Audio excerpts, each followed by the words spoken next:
This is Teachers Talk Radio, and you are listening live.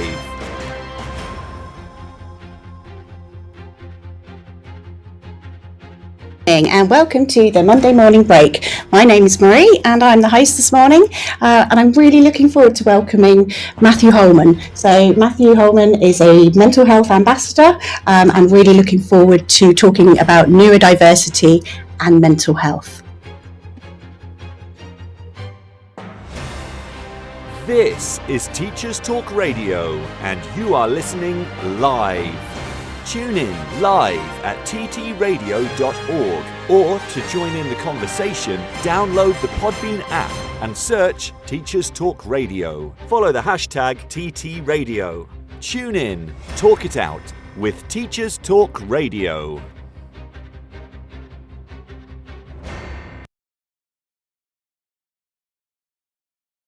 The Monday morning break. As I said, my name is Marie and this is my first show, so welcome everyone. I'm really looking forward to this. I thought before I welcome my guest Matt Holman, I will just give a brief overview of who I am. This is my first time as a host, and I work for an incredible organisation called Inclusion Hampshire, and I'm the head of Inclusion College. So we're a specialist provision for 16 to 25s, whose main barrier to employment and further education and independent adult life is their mental health needs. So yeah, that's what I do. I'm really looking forward to hosting this Monday morning break and getting to know the lovely listeners as well. So yeah, please feel free to call in or text in, and yeah, really looking forward to it. So without further ado, I would like to welcome Matt Holman. So Matt, is that you there? I hope it is. Oh, it is! Amazing! Okay, fantastic. Good morning. Good morning, Marie. It works. The technology works. It works. Gosh, I can't tell you how relieved I am. Right. So if I just briefly introduce you, if that's okay. So Matt, you are the founding owner of Simpler Mental Health, a global mental health ambassador, mental health trainer, wellbeing consultant. You're a Samaritan. You're a host of a mental health podcast, and TED speak as well. So yeah, you're so busy. You're so busy. That's a lot. And I've got here that you've spent over 25 years learning about mental health through your own personal journey and experience, working all hours, traveling around the world, and so now you're here to share your story, share your journey, and inspire others to talk openly about their own challenges. So yeah, could I ask you to just explain a bit more about that? Yeah, of course you can. And firstly, welcome to this new gig for you, right? So hosting this event. So well done. Good luck as well. Thank you. So it's lovely that Thank you. I'm your first guest. I feel absolutely privileged and honoured. You are my first guest. Yeah, and thank you so much. Thank you so much for coming on. No worries. And it's a pleasure. And I know as soon as you reached out to me, it was like, yeah, absolutely. Chance to talk about mental health, neurodiversity, always all over that. So yeah, thank you for the introduction as well. Lots of things in there, like you say. It looks busy on the outside, doesn't it? I think it's the way I manage my life now that is the most important thing. And so, albeit it might look like there's lots of things that I'm involved with, which I guess technically they are, I also really do take care of myself, and that's one of the biggest parts of everything that I've learned over this journey for the last 25, probably, well, I should say 48 years really, because I'm 48 years old, and you know, it's been an interesting ride along the way, like many people will experience going through careers and changes to their jobs and stuff, and I'm sure we'll touch on a number of different parts in this conversation today. But yeah, I think my most important pieces that I can share are, you know, on the 15th of January 2016, I was on the receiving end of losing my job very suddenly, which then created its own challenges. I travelled for a long time. I've been growing up within the career that I sort of started out on, travelling all over the world, doing what my friends would perceive to be amazing things. I was very lucky, according to most of them. They didn't know what was going on inside, but then why would I share the realities of my struggles and my anxiety? And it all changed sort of in a heartbeat. And I was just in my early 40s, lost my career, and I needed to change. And that's when I sort of created a very small business called Simpler, which was focusing on how can we help people. That's it. That's ultimately the core to what we do. Whatever we do has to help. So all of the elements that you described in my introduction actually all point in the same direction, helping to improve conversations, awareness, education, and support for this topic called mental health. Now we're evolving that into neurodiversity and so on. So lots of different parts to it. But I think I just want to sort of share it up front. I'm also a parent, and being a parent is not an easy job, as anybody listening who is a parent would understand. And actually helping our children now to grow through the world that we live in today is a challenge for most parents. I think it would be, I don't think I can say with any confidence that I have lots of friends who find it easy to be parents. And for us, my wife and I, we have two daughters. One is going to be 21 this year. One is still in mainstream education. She's going to be 16. She's doing her exams in the next couple of months. But both of my children have their own challenges and battles with mental health. In particular, my eldest daughter, when she was 15 in 2018, she developed an eating disorder, which caused a lot of challenges for us. Of course, it's a mental illness. And 2 years after she was diagnosed with an eating disorder, she was then diagnosed with autism. So hence my steps into understanding more about neurodiversity. My youngest daughter is 15, as I said. She has her exams coming up in a couple of months, and she's also been diagnosed with ADHD. And that's a diagnosis that we've only received in the last probably 3 months now. So yeah, so we have a vested interest in all of these conversations: mental health, neurodiversity. My eldest daughter as well. Again, I'm very transparent about these conversations. I hope everybody's okay with what I share. But my eldest daughter also has been in hospital for the past 2 years with mental illnesses, and I think there's a big correlation between her mental illness and her neurodiversity with autism. So lots of areas of my life. I'm very open. I'm happy to talk about any of those areas, and Maria, I hope that sort of gives everybody a little bit of an insight into my world. Oh, that's fantastic. Yeah, thank you. I mean, yeah, just a few things to touch on that you've in your introduction. So one is, I really admire that transparency. And I think that's something that's really, really important to me as well. It's the more we talk about things, the more we work to kind of remove the stigma that still surrounds mental health. And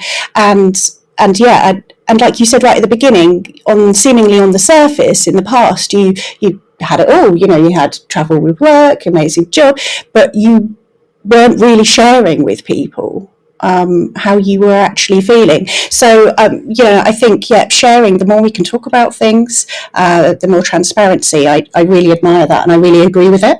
The other thing I wanted to sort of touch on as well is you've talked about being a parent and being a parent of children, daughters diagnosed with neurodivergency and their own mental health difficulties, and that link between them, which I think is a really important area. And I know we've talked about it before, but yeah, you've talked about being a parent. You work.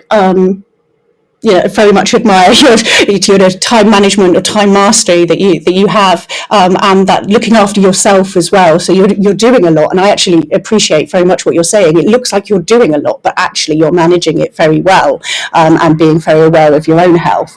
But parent, working, and then your own mental health. That's just quite a lot, isn't it? So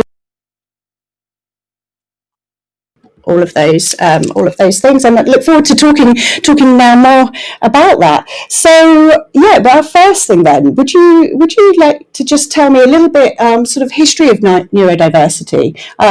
Where does it all begin? There's different layers, isn't there? It depends. Recent history for me is it only started in the last few years, in terms of understanding and awareness. But I think with the sort of the evolution of the world that we're in right now, information is becoming so much more accessible. When I train people and just sort of give an idea of sort of the work that I do, so we do a lot of training with businesses and organizations and groups and so on. But, one thing that we always want to make sure is we set out the where are we now versus where we were and where are we going, so that it's quite clear. What I see with neurodiversity at the moment, just taking a snapshot of this piece right this moment for a history sense, is there is a greater awareness of neurodiversity more than we've ever had, and actually that's because of a number of different reasons. Firstly is more people are aware of what's going on. What is ADHD? What is autism? What is dyslexia, and so on. So that does make actually a really positive reflection on where we're at. Historically, of course, if we look back over the years, it's been a long time coming that we're actually unveiling the truth. Workplaces, and there's a reason why a very small percentage of people with neurodiversity today are in employment. It's because workplaces just don't know how to help and support them, and that's something that I'm really passionate about changing. So we go back 20, 30 years, neurodiversity was seen as something that we didn't really want to get engaged with. We didn't really want to know much about. We didn't really understand. And it's one of those subjects where if it's really debilitating, we'd start to understand it for those people closest to us. But in society, we neglect the people who probably have the best skills, actually. And as you know, Marie, from your work within the New Inclusion Hampshire and the college, it's very much about why have we missed this community of wonderful humans who have great ability. So going back sort of 20, 30 years, the classrooms would just see people as being awkward or a nuisance or not engaging or socially deficient. And so we need to change the narrative around this. That's why things like neurodiversity has its celebration week versus an awareness week. It's quite interesting if I look at the parallel between mental health and neurodiversity, because with mental health, you have a lot of awareness weeks. So there's one coming up in May, Mental Health Awareness Week. There's Stress Awareness Month going on right now. There's all these awareness events that happen in the mental health world. In the neurodiversity world, what I love is actually we're looking at more positive terminology around that. So we're looking at Neurodiversity Celebration Week. Now, I'm just going to throw it in there as a thought, just to make sure everybody's clear. I'm not saying everybody with neurodiversity doesn't find it challenging. I'm not saying it's all perfect and it's amazing. Wouldn't it be lovely if we had a world where we were accepting of everybody for whatever it is and whoever they are, and then we're able to work with them and support them? It's something that I've now started to sort of tune my eyes more into because I see it through my daughters. Also, there is a hereditary part within some of those neurodiversities, which is a gift that's given by a parent. So now we're starting to understand that there's a direct correlation or direct connection between neurodiversity in young people and their parents, albeit parents don't necessarily want to believe that they might have ADHD or autism. We're starting to see a lot more. Hence the reason, if you look at the current window in the world, you look at the current media and the press, you're hearing about more people being diagnosed with ADHD. Adult ADHD is growing, or not growing, but I think we're becoming more aware. And autism, the number of people who are having autistic diagnosis is definitely going up. So what's going on? Well, I think, and I use this as an analogy, hopefully this makes sense to the listeners. I think we've had a bit of an earth shake. I think there's been a bit of an earth shake and the masks are starting to come down. We're starting to encourage people to be honest, which is exactly what you said, actually, Marie, when you sort of talked about, gave me feedback from my introduction. We're encouraging people to be honest with themselves. We're encouraging people to know a bit more about what might be going on. And we're not putting shame. I know some people might still feel the discrimination and stigma against that, but we're not associating so much shame to these things as we did previously, because now we're starting to learn. And that's the core. So we're in a place right now where history is changing. We are moving the dials to encourage more people to talk, to engage with more people. And that's changing. And that's where we've come to right now. That's, so interesting. Thank you so much for talking through that. Again, just a few things that I found really interesting that you've said. And it's about that language change, isn't it? The where you've said, it's not an awareness week now, it's celebration. So I think, that language is really interesting. And I think as well that leap in awareness, I think as well, and diagnosis, and perhaps all the amazing work that's going on research-wise and medical professionals to understand neurodiversity. I agree. I don't think it's that it didn't exist before, but it's now that it's being diagnosed more, and I think perhaps people are more open to getting assessed later in life. I mean, I see so much sort of online and on Twitter, and it's on TV, of people having these late diagnoses, and really looking back to their childhood and going, oh my gosh, okay, that really makes sense now. Yeah. I thought it was just me, but that this explains it. And I did see a thing, and I don't know if how people feel about this, but I did read a thing that was about suggesting that if your child is diagnosed, that perhaps parents should be screened or assessed or at least sort of made aware, because like you said, it can be hereditary. I liked your phrase, by the way. Did you say it's a gift that has come from the parents? All Well, about it is all about I think celebrating. there's one thing I just want to put in there as well. And if we look back sort of in the history, one of the reasons why people weren't being diagnosed, or why there was a real sort of negative view of this, was parents felt like they were failing. And I can absolutely say, when we had the diagnosis of my daughter's autism, my wife and, we both had that reflective point of, we failed her. And we didn't want to admit it. And I think that's the problem sometimes, isn't it? We're so focused on our children being perfect. We're so focused on, and of course it's not just about children, but we're so focused on that thought of, I don't want my child to suffer, I don't want them to struggle, but I don't also want to admit that they maybe are struggling or suffering, so we'll pretend like it's all okay. So a lot of parents were still, and probably still are, worried about the thought of, oh my God, if we know that this and this isn't an illness, by the way, so I want to be really clear with that. Neurodiversity is not an illness. It is not an illness. It just has some developmental elements where there might be some challenges, albeit a lot of people in the world today, if you look at the most successful people in our world, in our communities, have neurodiversity. So again, it celebrates the thought that actually difference is good. We need to have diversity. If we don't have diversity, people band around this word normal. We have normality. Yeah. Come on, let's be adults about this. Normality doesn't exist in anybody's world. Look at every parent, every family, every community that you live within. There is not a single one that looks identical. So what's normal? And that's where we're heading now. Absolutely, totally agree, and it's something that we say a lot here as well.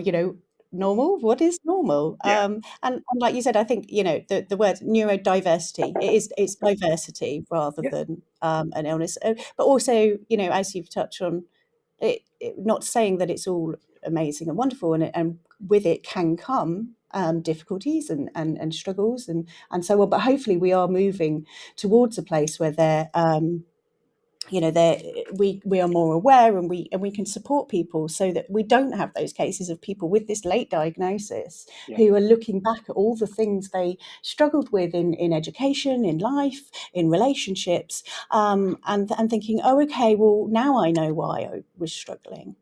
So if we could just move on a little bit, if you've got some things you could talk to me about, how can people be more aware?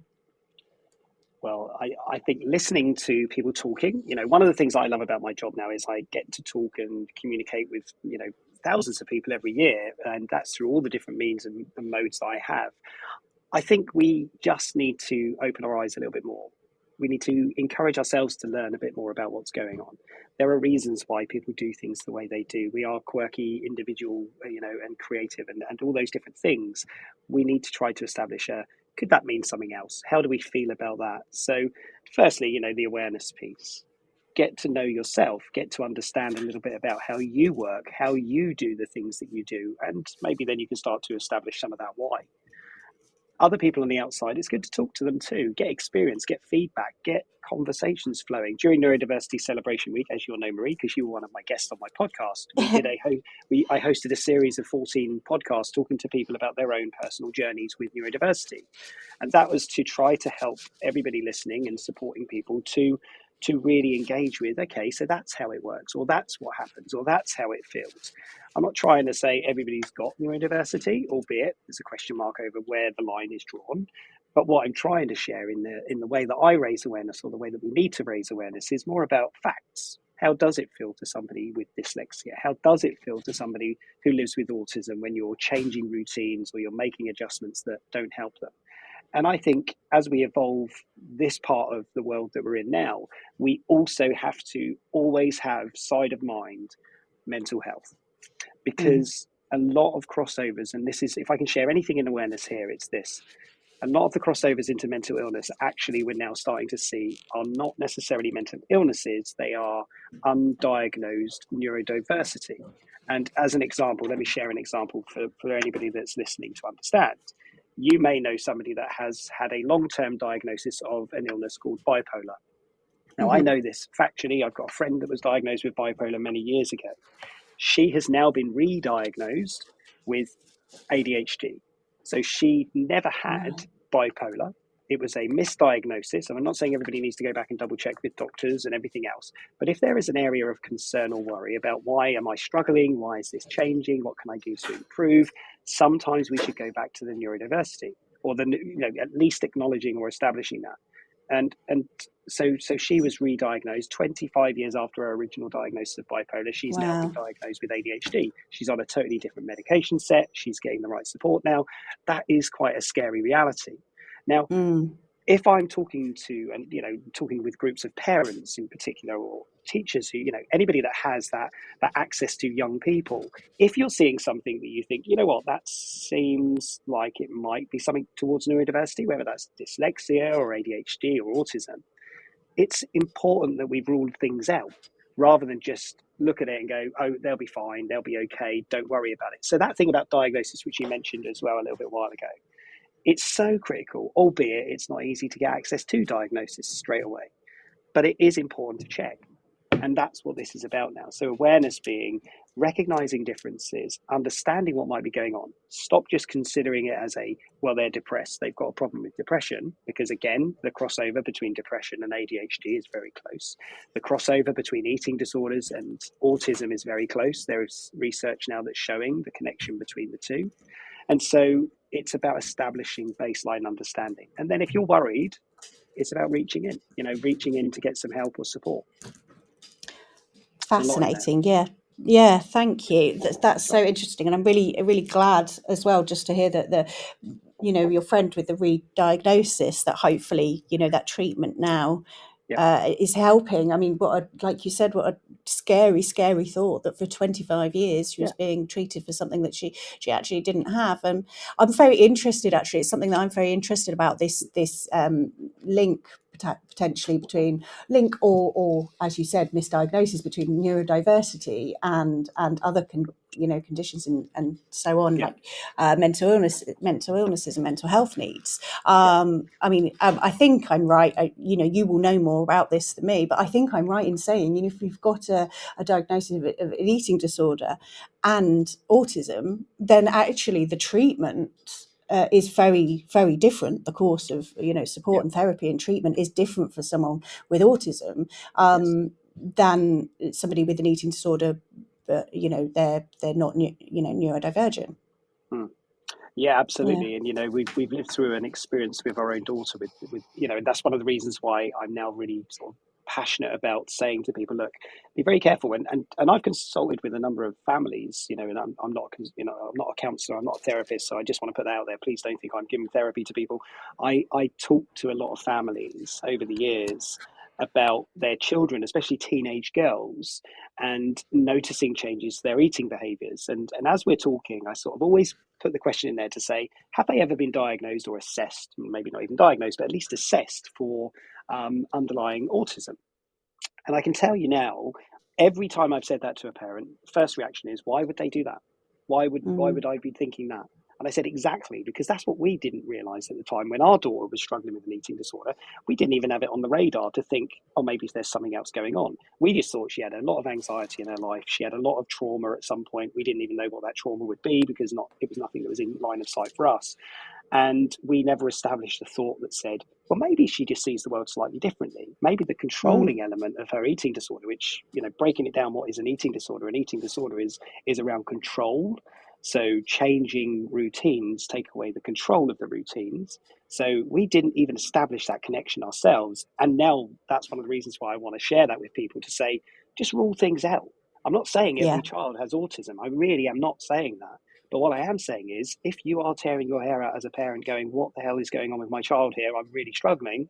Maybe just look at the neurodiversity element, because there might be something inside there that says, one of the reasons, and let me give you the example. So my daughter was at school. She was doing very well at school. She was, a bit of a model student. She never had a detention, was never late. She was, she was head girl at school. But in the very early parts of 2018, she was preparing for her exams. She's preparing for these final exams, which means she's going to leave that school. She's then being asked, where do you want to go? What do you want to do? How do you want to grow up and live your life? What do you want to be when you're older? She struggled. And all of a sudden, her world was being conflicted and she was being thrown into chaos. The routines were changing. She was going from a very structured approach to her school, a timetable. She was now going into a world where she was being asked to recall information in an exam. She was the first year in 2018 when they removed all of the coursework elements for most exams. So she was being impacted by this constant bombardment of, you need to do well in your exam. This wasn't from us as parents, but from the school and the systems. You need to do well in your exams. You need to get good grades. You need to perform harder. You need to recall all this 5 years of information you've grown. And she struggled. And actually looking back with this now awareness 2 years later, in 2020, that she had autism, we now understand what was going on. Wouldn't it have been good if we could have known that before it started happening, and we could have avoided, my daughter has been in hospital for 3 years out of the last 3.5 years, and we could have avoided all of that. And the hospitals that she's been in, and this is, just being, again, very open and honest, the hospital settings that she's been in have been for her mental health, and there's been very limited consideration to her neurodiversity. So loud wards, lots of noise, lots of overstimulation, and all the other all the other sensory challenges that she experiences now. So she's regressed, and it's been very difficult to see. Yeah, just firstly, just so sorry to hear that, and to think about your daughter, and that must be incredibly difficult, especially when you're looking back with hindsight and more knowledge. But equally, as you said, the hospitals, the provisions aren't taking into account her neurodiversity, and that must be really, really difficult to see. It's not an illness. It's not an illness. So a hospital is primarily for physical health, and if it's not an illness, they're not treating it. And that's the challenge. Yeah. I mean, I thought it's very interesting what you were saying. It's almost take this approach of rule it out. Yes. It's not looking for that first kind of, that fits, that diagnosis criteria fits. It's looking wider and ruling it out at the outset, maybe potentially. And as you said, you're a parent, and it's frightening for your child to be going through something and not knowing. So I think that was a really good, for me, that sounded like a very good first point of call, piece of advice of look wide and rule things out, rather than looking maybe for the first thing that fits. That's very good. Thank you. We're just going to move into the news now. So we will return after the news to talk about some, I think it'd be good. Could we talk about some myth busting, Matt, after the news? If you wish. And then, I'd love to. And then perhaps we'll move on after that to just some of the workplace factors, because I think that's really, really interesting. I'd very much like to touch on as well, this sort of workplace factors for staff. Who may be neurodivergent. So thank you, and great first half, and I'm just going to move into the news now. This show is brought to you in partnership with John Catt Educational, a leading publisher of books, directories, educational guides and magazines specifically aimed at forward-thinking schools in the UK and beyond. Have you checked out their latest releases? Don't miss out! Visit johncattbookshop.com to explore their full range of titles and advance your own professional development today. Happy reading! This is Teachers Talk Radio, and this is Teachers Talk Radio News.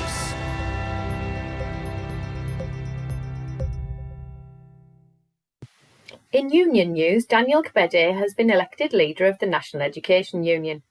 The union is the largest teachers' union and has been at the forefront of industrial action over teachers' pay in recent months. Mr. Kebede said in a statement, after taking 69% of the vote to win the election, "I am honoured to have been elected as General Secretary. I would like to thank everyone who has supported and campaigned for me." He went on to talk about the need for fundamental change in education and that this included an end to real terms pay cuts, an end to massive overwork of staff, the end of punitive Ofsteds, and an increase in school funding. He also thanked current Joint General Secretaries Kevin Courtney and Dr Mary Bousted for their inspiring leadership over the last 6 years. They will step down at the end of August. The BBC reports that, according to a leaked government document, almost a quarter of teachers in England are working 12-hour days, with around 60% of teachers saying they were doing 60 hours a week or more. The research by the Department for Education was carried out during spring 2022, but the findings have not been officially made public. Education Secretary Gillian Keegan has said that a new task force will be created to help reduce teachers' workload by an average of 5 hours per week. The leak comes as teaching unions consult members in England on a new pay offer, which includes the promise to reduce workload. The leaked document, marked confidential and given the title Working Lives of Teachers and Leaders, was produced by the DfE to examine issues around teacher supply, recruitment and retention. More than 11,000 teachers and leaders across primary and secondary were questioned. The report found 1 in 4 teachers were considering leaving the state sector within the next 12 months. Workload was the key factor in this decision. 3/4 said they spent too much time on paperwork. 2/3 of leaders said they spent too much time responding to government policy changes. 1 in 5 said they had low satisfaction in their working life, whilst almost a half rated their anxiety levels as high. Almost 3/4 of teachers described their workload as unacceptable. Dr Mary Bousted of the NEU accused ministers of withholding important information from the peer review body, although the government denied this. A spokesperson for the government insisted that the recent pay offer of 4.3% plus a £1,000 one-off payment was fair and reasonable.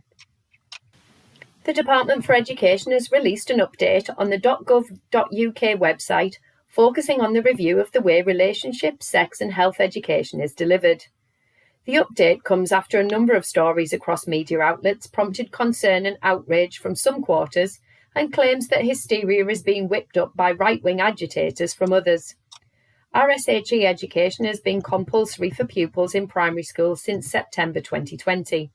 In secondary schools, relationships and sex education must be taught. The review, which will be completed by an expert panel, will focus on how to ensure pupils have access to age-appropriate information and how to place protection from pupils being introduced to things that they are too young to understand properly.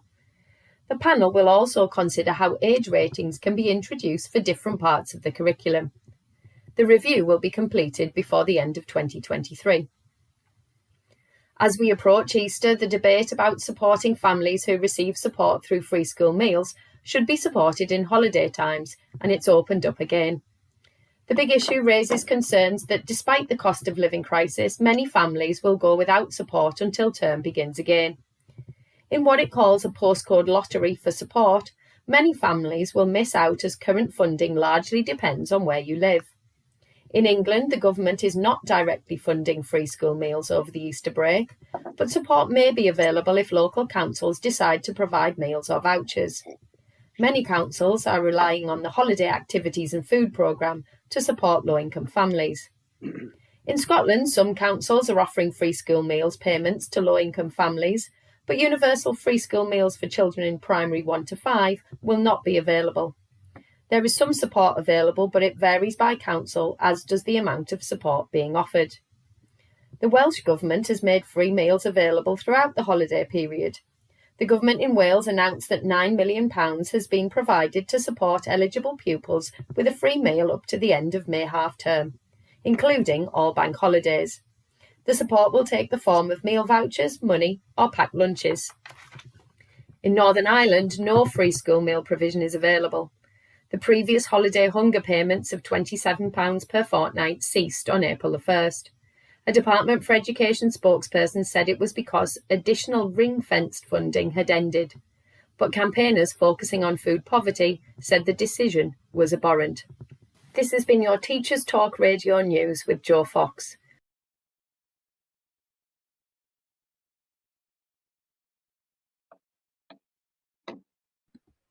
Okay, so that was our news today. And Matt, welcome back. I'm hoping you're still connected. I hope so too.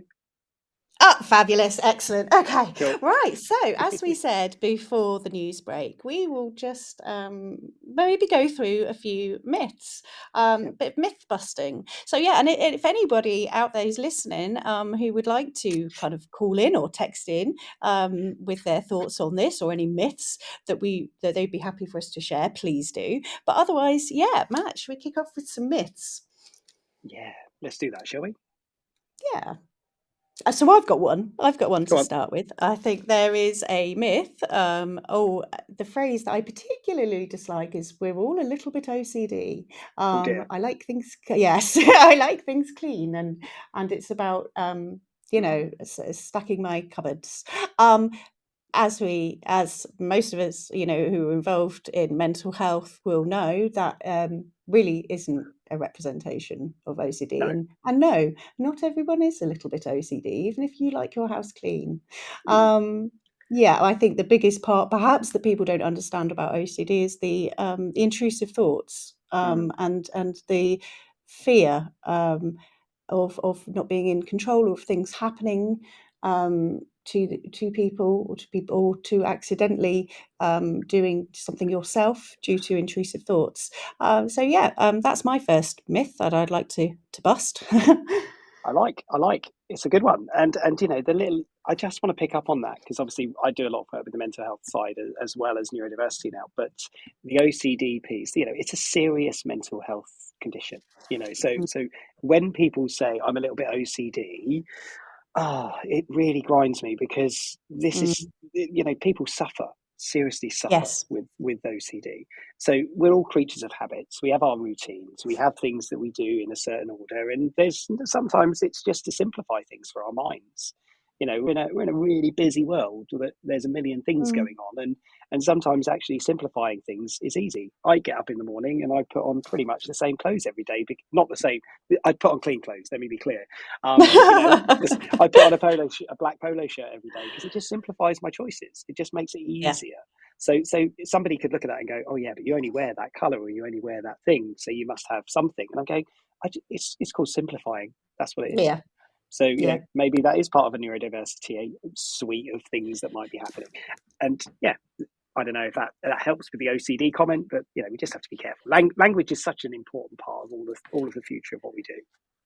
Absolutely. And I think, yeah, just to add to what you said, I mean, whether it's an OCD myth or other stereotypes about other mental health difficulties and illnesses, is when people use those kind of jokes almost, I guess, or language, it does diminish what some people really go through.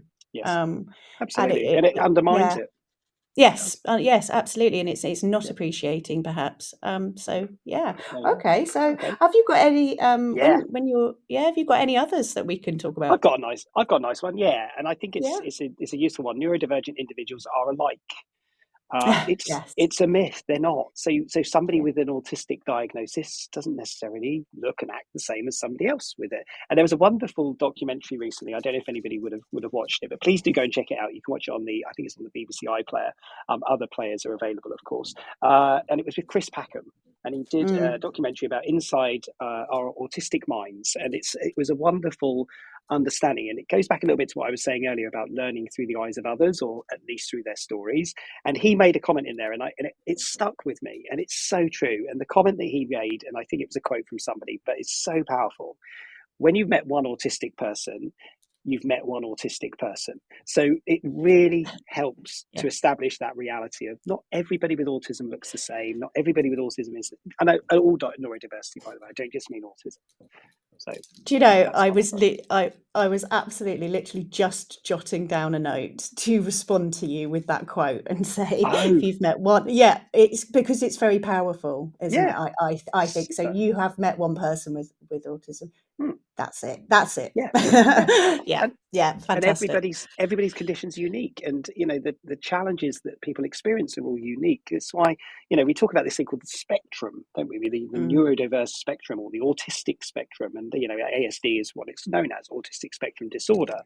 And there's high functioning autism. Many people today live with high functioning autism without even knowing they have high functioning autism. I'm not saying everybody needs to rush out and get a diagnosis, because if it doesn't influence or impact the ability for you to perform in your daily routines in life, what do we need it for, I guess? But it's so valuable when we start to understand it's an underlying developmental piece that might be challenged, or it might give you an alternative way to see the world. So we might bring that one in as a myth as well, because I think that would be quite useful. I'll stop at that point, Marie, and see if you want to put any others in. Yeah, no, I'm just trying to find. You sent me something when we were talking the other day, didn't you? And it was I thought it was very beautiful. What was it? The Maori word for autism Oh, is yes. Was it takiwatanga, which means Takiwatanga, yeah, in his or her own time and space. Love that. Love that. I thought that was really interesting. Yeah. Okay. So, I mean, really valid point about autism. I think there, and that myth. I don't know if you've got anything to sort of comment on or add to this, but I think what I think has helped and has been really interesting is more knowledge about how things like ADHD and autism present in girls rather than boys. So I think there is a very stereotype view of probably a boy with ADHD. And I think if you got anything you could sort of talk to us about that? Yeah, I think girls actually, as you start to see more of the developmental issues start to show themselves around sort of adolescence, teenage years. There's a thing about masking that's a really important one for people to be aware of. A lot of young girls, who eventually if we evolve to a point where we might see that they're starting to show some signs of from autism or all the other elements, etc., will mirror and mask their mums. So there is that sort of element that we need to recognise. They sort of behavioural based around the activities that their mums show. So they'll be quite mothering, or they'll be whatever it might be that the mum's showing the young child in their developmental years. So it's quite interesting. So it's often that we don't see it until a bit later. Albeit, I'm thinking about my own daughter's experiences. We saw it in a little bit of her behaviours and development when she was younger, but it wasn't absolutely evident and clear. I think it's not easy. Boys tend to, not trying to stereotype boys and girls, the differences between the two and the way that they work. Girls tend to mirror more towards their mum. Boys tend to have a little bit more of a freedom of spirit, I guess, in many ways. And I will actually, if it's okay, Marie, throw in an interesting piece of data that we're starting to see. There's some research that's just recently came out around the connection of depression. Okay, so I know this isn't a neurodiversity issue, but this is a mental health condition, depression, and the use of social media. Okay, yes. I'm throwing in a really controversial topic now, of course, because I'm sure everybody has their own opinions of social media. But what it shows is quite an interesting dynamic shift. So they're now able to prove through research and studies and statistics that as young people, so we're talking more around sort of teenage girls, versus teenage boys. If you look at the curve of depression within that community, if you look at the use of social media in hours per day, when you get to about 5 hours per day of use of social media, which for a lot of young people, and I'm sure we're all aware, is not uncommon, and it's probably relatively low for some, the percentage of girls is about 40% of that community of girls struggling with depression now. Versus if you look at boys, it doesn't have a major uptick as it gets longer. And actually, boys don't spend as much time on social media, through the statistics that are shown, in terms of developing depression. So their levels is about half of what it is of girls. And it's quite interesting. There is a convergence point, which is where I found it really fascinating, which I think it was, I'm going to quote the year, and if I get it wrong, I apologise. I know that the reason for this is it was in 2010, I think it was 2010, the iPhone introduced the camera, the reversible camera, and Instagram was born. So whichever year that was, it was the same year. So if it wasn't 2010, apologies, but that's, my memory doesn't always recall the right information. But at that point, we started to see a change in depression in young females. So connecting that to neurodiversity now, so sorry, trying to sort of square this thing. Neurodiversity, the increase in people struggling with ADHD, attention deficit disorder, has grown. but also so as the use of social, so as the increase in depression. We know depression actually has a number of symptoms that look like ADHD. So it's trying to sort of bring that into frame a little bit. I know that's not necessarily a myth for people, but I thought it was a useful point to bring in. Very interesting. As you said, depression and social media is a very, very big subject. But just to add something that some reading and research that I did, again, it probably was a couple of years ago, but there was some work on doom scrolling. Yes, which is very interesting, and to put very simply, if you are of low mood, let's say, not necessarily depression, but low mood or anxiety, and you are scrolling, then what you will be drawn to is these things that are reinforcing your current worldview, which then only compounds it. But I think an interesting point as well, if we think about social media, is the algorithms. So your feed then becomes just a very bleak place, and I know there was some efforts to kind of almost probably educate people on curating their feed, and trying to kind of change that algorithm. And I know people do it on Twitter. I'd like to see these quite a lot of people are saying, this is full of sort of doom and gloom at the moment, so everybody post a picture of your dog. And I've seen one, people who love the outdoors post a photo that you've taken of the outdoors. So people are more aware of it now, I think. But doom scrolling, I think it was an interesting term, and I think it coincided as well with lockdown and things like that. When I mean, I know for me it was a real balance between trying to stay up to date and aware of what was going on in the world, with having to be very strict with myself about that is enough, an hour, or wait, I mean, that sounds like a long time, but an hour of scrolling is come off it now, because it's hard. It's hard. It can bring you down. I mean, like you said, like we've both said, it's a very, very big topic. Perhaps it's one for another show in the future, because it's not, I personally, I don't think all social media is negative. But we've kind of gone, this is I feel like this was going to happen, Max. It's very interesting to talk to you, and I'm really enjoying it, but I'm very aware of the time as well. So I'd like to just could we move on a little bit then to the workplace factors? Yes. Yep. Yeah. Okay. So I mean, thinking about this is an interesting one for me. Staff well-being, staff welfare is something I take extremely seriously. As I've sort of said at the beginning, a brief introduction. I'm the head of Inclusion College, and we're a specialist post-16 college for young people with mental health needs. And I think in that, everybody out there listening will understand that we have to look after ourselves as staff. And it's very important for me in my role to look after my staff, and prioritise their well-being. And we've all had a very interesting conversation recently about how many people in our staff team may be neurodivergent, for example. And I think workplace accommodations are really important, but I don't know how widespread that is. Have you got anything you could sort of add on workplace factors, perhaps, for people? Well, it's a really tricky one, isn't it? Because I'm going to, surprise everybody by saying there is a lot of neurodiversity in workplaces already. So, and I mean, I'm going to surprise you. I'm not going to surprise you, right? But the reality is, most environments for workplaces are created for neurotypical people. And that's the biggest challenge we're facing right now, is how do we help a neurotypical environment evolve to support and engage and encourage neurodiversity? And that's a big reality. And a lot of businesses now are starting to really embrace this thought of, actually, there's a wonderful community of people. And, Marie, talking about the work that you do within inclusion and the people that you're working with and the young people, and I know obviously the people in the community of teaching and everything else, the faculty, the reality is, societally, people haven't always seen positives with neurodiversity. We need to change that.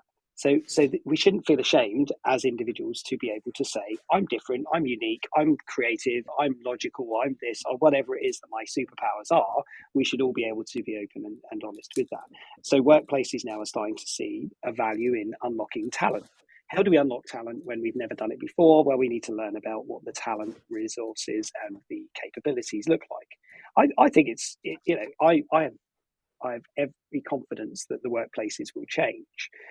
Thinking of environments where there's groups or big groups of people versus neurodiversity sensory needs and issues is a bit of a challenge for people.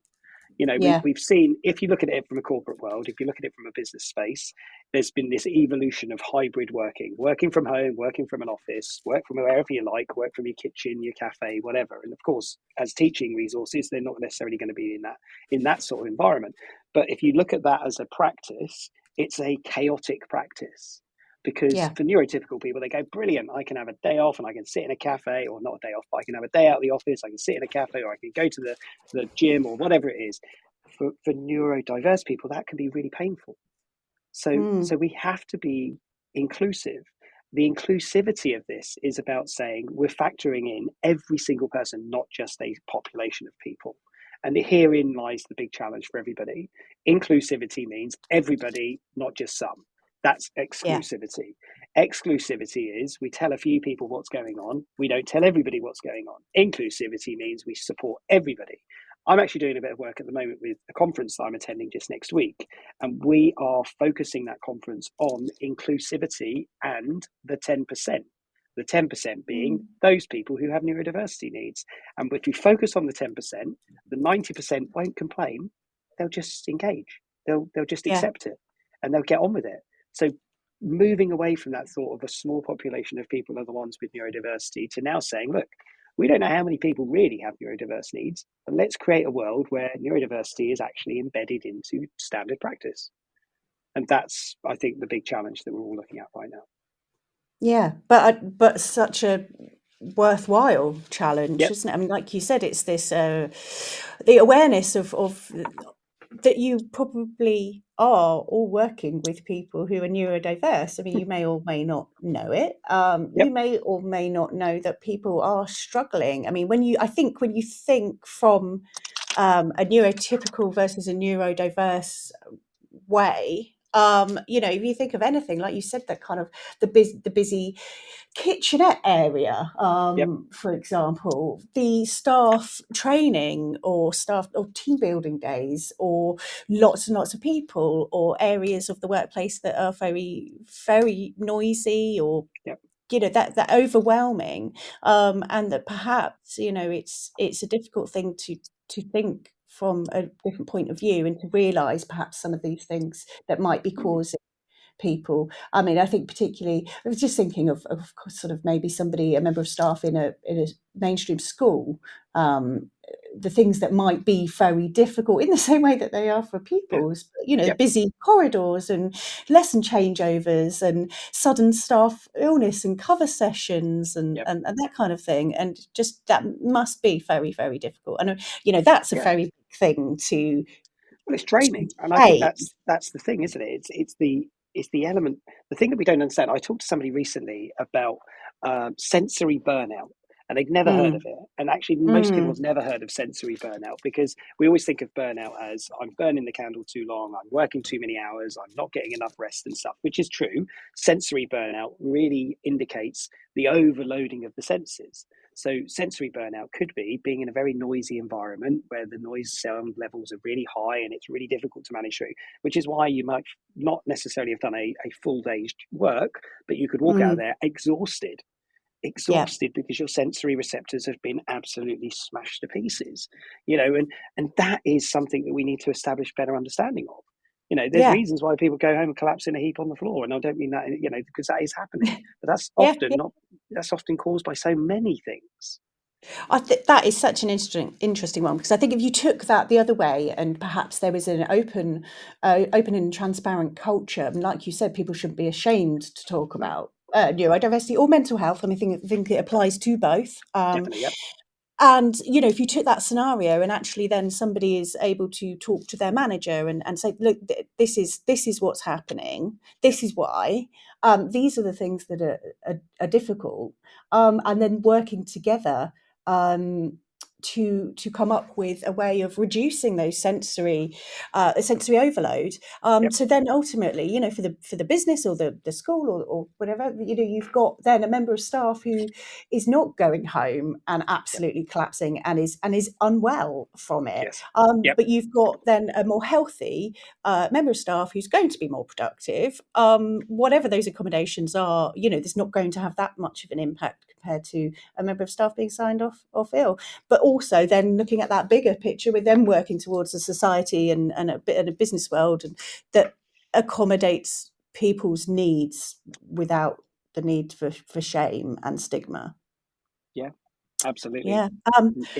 Well, yeah, a really big, really big topic, isn't it? But that's very interesting. But I think what's been really interesting to talk about today is that the neurodiversity and these difficulties, perhaps, and the impact on mental health, can apply to young people, to pupils, to students, but also to adults, families, parents, and employees and employers. So I mean, I think we've covered quite a lot, to be honest, Matt. I knew we would.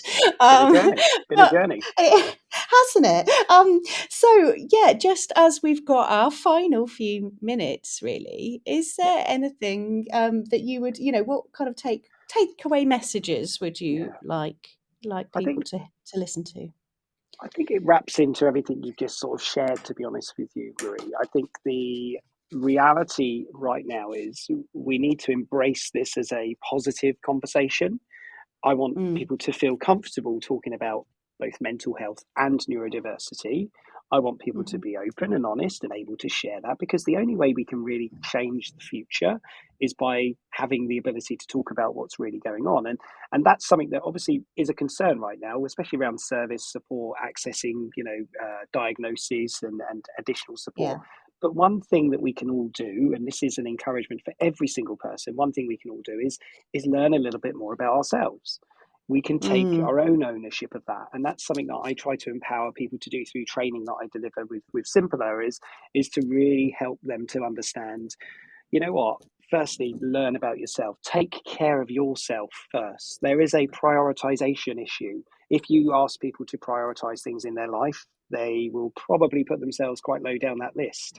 And that's got to change. We need to learn about it. If you're struggling with anything, and this is sort of a reaching in through this means, this media, if anybody out there is struggling with things in their mind, in the way that they feel about their lives, in the way that they're experiencing struggles themselves, try to find a safe space to talk about it. And that is important, because a lot of people sit there holding those thoughts and doing nothing with it. And I know it's difficult sometimes when you're feeling low and vulnerable, worried, concerned, anxious, to reach in, but know there are many people out there who can help and support. And you mentioned it very much at the beginning. I haven't spoken about it through this session. I've been a Samaritan now for 8 years, over 8 years now, and Samaritans is a great organisation for people who might just need some safe space to talk. So always know Samaritans is out there. The telephone number is 116-123. It's free to call. It's confidential. You'll just get a friendly voice like mine, if you like my voice, of course, at the end of the phone, just to talk to and just to say what you need to say, and maybe talk for the first time about those challenges. So takeaways for me are: everybody takes their own personal responsibility for understanding themselves. Self-care is critical. We all need to learn the importance of taking care of ourselves. And if you need help, if you need support, if you're worried about something going on in your life, or you're worried about maybe I've got a mental illness or neurodiversity there, reach out, talk to somebody, please do. I hope those things help.